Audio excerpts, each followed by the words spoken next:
Hey, this is the Fight Nerd, and sitting next to me is the man in black, Mr. Johnny Cash. Mr. Cash, how are you today? I'm pretty good.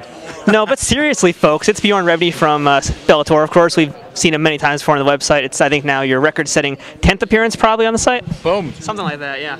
Good to be back. Exactly, and we're here at Bellator 48. Pretty great show, as expected, and we had, let's talk about the finals first. Pat Curran, Marlon Sandro. Curran out of nowhere with that combination. Let's talk about that fight and what's next for Curran.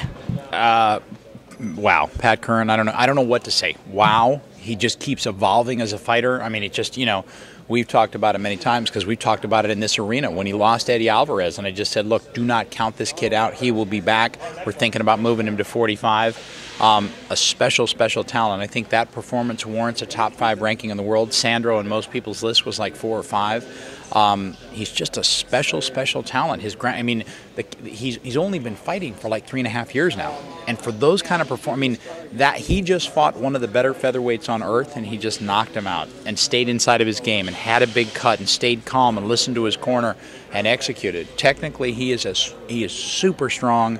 And he's training with an unbelievable camp, and what a great performance. I mean, I'm a huge Marlon Sandro fan.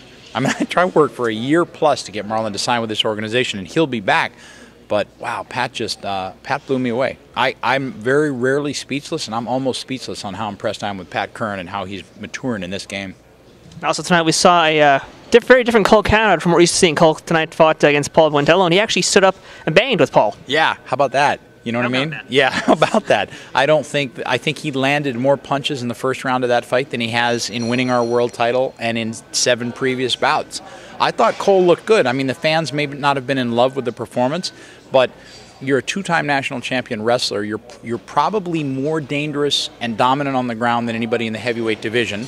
Your stand-up is completely untested and no one has seen it, and you decide to unveil it against a guy who has made his career mark knocking people's heads off. Paul's not going to take you down. He's not going to submit you. He's not going to out-wrestle you. He's going to try to throw bombs and take your head off. And so Cole decided, I'll spend 10 minutes of this fight not making one move for one takedown, and I'll try to stand and trade with Paul. And it just completely threw Paul off. He was connected with a jab. I thought he threw a few combinations, looked great, a couple uppercuts that landed. I was impressed. Fans may not have loved it, but, man, I was impressed. Another fight also I was a little surprised by tonight was Rico Rodriguez versus Seth Petruzelli, and Seth throwing spinning back kicks. This was a Seth I didn't expect to see tonight. No, neither did I, except, I will say neither did I, except I knew Seth was in shape. I knew he looked great. I knew he had his head completely together. He had overcome some issues that he was dealing with in the last couple fights he had with the UFC, and I knew he was right for the fight. And so, he came in and he looked like $1 million. I mean, he dominated in every facet of the game, put on a very exciting fight, and had an unbelievable knockout finish. So, he looked really good. I'm surprised by how good Seth looked and how dominant he looked in that fight against a guy in Rico who'd been riding a 12-fight win streak. So, a pretty impressive performance. Now, Rico and Paul, are we going to see them back in Bellator? We'll see. We'll see. I think, I'm never, you and I have talked about it before, I'm never kind of a knee-jerk person, and I always like to think about things and review tape and talk to the team. My biggest goal is never to be kind of the smartest guy in the room, is to always have people around me giving me insight and the like. So we'll sit around this week or next, and we'll talk through the dynamics of where those guys could fit or don't or do, and we'll make some determinations as to what's next. Now, there was one oddity tonight on the card, and that was Jeff Nader and Dan Cosmo Cramer. And, for the most part of that fight, it was all Cramer up until the end where that sort of semi-knockout thing happened. How would you describe that? I would describe it as a fight that could realistically have been stopped any time in the first or second.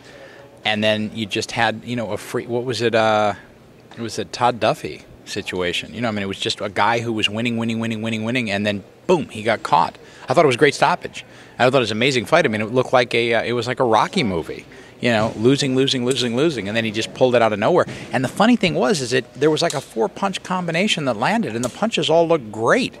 And you say to yourself, where was that for the last 13 minutes of this fight? But it was surely entertaining. It got the fans off out of their seats, but it was a pretty crazy fight when you look at how many times a referee could have reasonably stepped in the first or the second and stopped it. He wasn't throwing; he was just turtling up and not throwing a punch. But hey, that's why you got to end fights. When you get an opportunity, you got to end fights. Do you agree with how that fight ended? Oh, as a standalone, yeah, 100%. I think it was a great stoppage. I mean, both of his knees were gone. He couldn't balance. I mean, it was a good stoppage.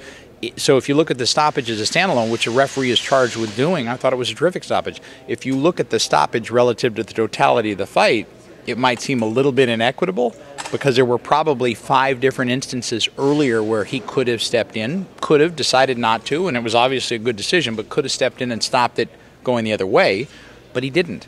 And as I was watching some of the fight back in the truck, and there were a lot of blows being thrown, and he wasn't proactively being offensive at all, but he was protecting himself against the shots. He wasn't getting hit with all of those elbows that were coming down. I'm not suggesting it was a great performance in the first 2.5 rounds, but you know, that's why they say finish fights. You know. Right now, Bjorn, we've talked to you plenty of times tonight, but we've always talked about fights. I want to talk about something else for once that isn't fights. Favorite Monty Python skit? Favorite Monty Python skit?